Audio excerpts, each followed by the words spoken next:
Hello and welcome to the All Monitor Brief. It's Tuesday, September 17th. I'm Kristen Tallman. It is about 3:50 p.m. in D.C., making it 10:50 in Beirut. At around 3:30 p.m. local time today, across Beirut, there was a large-scale attack on pagers used by Hezbollah members that exploded across Lebanon.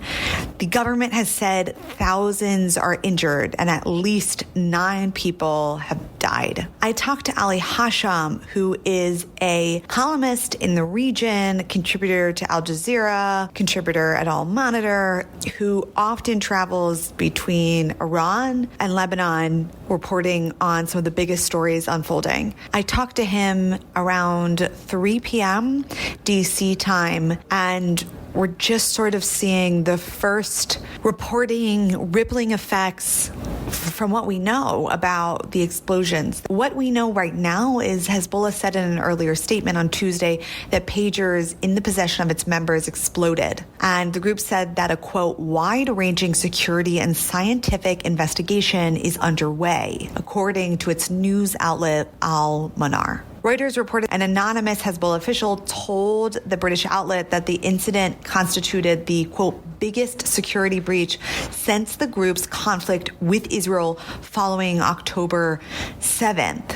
And Iran's semi-official Mehr news agency reported that the Iranian ambassador to Lebanon, Amani, was injured in the incident. The Iranian embassy has said he suffered a light injury and is in good condition, according to the national news agency. Lebanese media reported that the son of Hezbollah parliament member Ali Amar was killed. But there's still much that is coming out about the attack. The U.S. has said that it was not involved in the incident at a State Department briefing earlier today. State Department spokesperson Matthew Miller told reporters that the U.S. was not aware of this incident in advance and at this point was still gathering information. So let's turn to Ali, who is on the ground in Beirut and has a feel for how the country is grappling with the information flow, as just half a day has passed since the afternoon Beirut local time page explosion. And just as a heads up, there's a lot of background noise in Ali's audio. These things happen live, and you record when you can record and when there's a free moment. So without further ado, on to Ali. All right, Ali. So you've just landed in Beirut, yes? We're live, recording. Yes. That's right, just landed in Beirut. And it's a different story, despite the fact it's part of this whole war going on. But it's a very complicated event or incident. Sorry. Given the fact it's the first time we're dealing with such an incident, it's going to be very challenging to cover it or to deal with it. I mean, first of all, I think everyone has to figure out what pagers are again, and who even owns pagers anymore. Doctors. Doctors, okay. So, doctors, engineers, and in Lebanon, Hezbollah. Okay. So there could be some civilians, there could be some Hezbollah that have been killed. There's been, the last I looked, there was 8 people killed and over 2,000 injured. What figures are you hearing or seeing? Well, given the fact that I was in the plane, I don't have really much access to information, but what I understood is that there are more than 3,000 devices that exploded and very large number of people injured, 150 people in kind of critical situation. And I think it's more than 8 people now killed. Yeah. Including a child in Baalbek in the car. Yeah. Okay, how do you think this sort of operation can happen?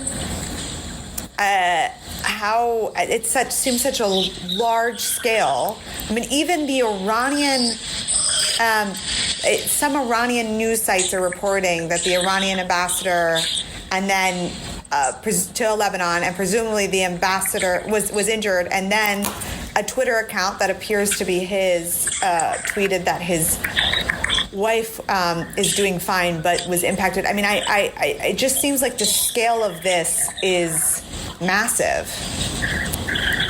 Yeah, I mean, it's massive, it's big, and of course there are people maybe from the surroundings of the Hezbollah, probably, I mean, I don't know what are the circumstances that the Iranian ambassador would have a Hezbollah pager, or maybe one of the security guards would have it, and it might have been beside him, and then this exploded. But it seems that, I mean, this is a kind of an operation that the Israelis probably were able to infiltrate the supply chain of Hezbollah, whereas they were able to get to the origin where they're getting their equipment from. And this is to a group, to an organization like Hezbollah. This is massive. This is deadly.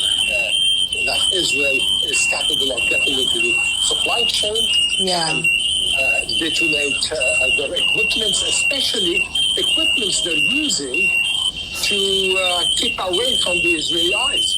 They're using pagers because they don't want to use mobile phones, because mobile phones are being tracked by the Israelis.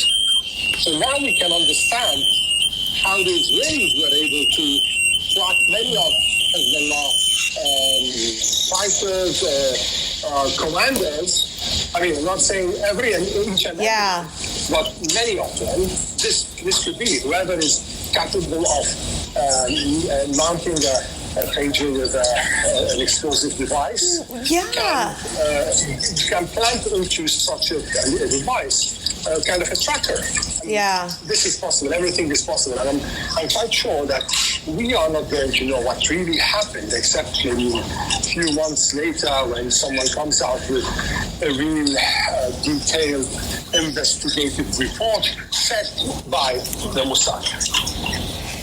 Yeah, the scale of this is what's so shocking, but also the fact that this then means so many.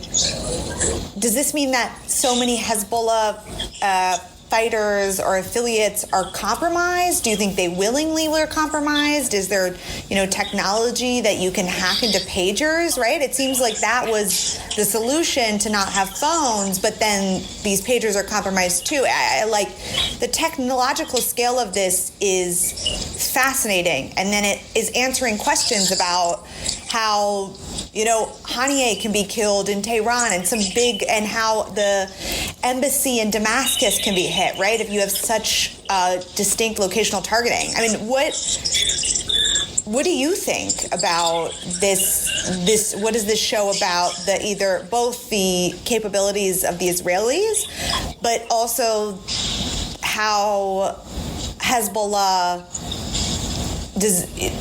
what does this signal about their operation? Well, I mean, given the fact it just happened, I'm just trying to put things together. I can't, for now, analyze what really happened in details. Yeah. But I can say that there's something very big. There's a kind of a multi-layered compound operation that we've never witnessed something similar to it. Yeah. At least in my lifetime. Yeah. But if we are going to put this into a context, there's a context, whereas the Israelis were able to get into Tehran in 2018 and get the Iranian nuclear archive. This is what they said. And that was one of those operations. And then they were able to kill Mohsen Fakhrizadeh close to Tehran using AI and satellite and satellites. I mean, it was also something that was different and unconventional. So what we are seeing today is also another layer, another angle that we've never seen before, and that's why I'm saying it's compound, it's complicated, it's really difficult to analyze. However, we can just put it into the middle of whatever is happening, this security war that's going on. Yeah. To Hezbollah, I think this is the first time they're facing such a compromise. It's a huge compromise. Right. Ali, thank you so much for your time as ever. You're welcome, Kristen. You on the ground is so valuable to get your insights. Okay, thank you. We'll be in touch. Sure. And take care. Okay, bye. Okay, bye-bye. That's it for the first reaction out of Beirut. You can read more as the coverage unfolds at allmonitor.com.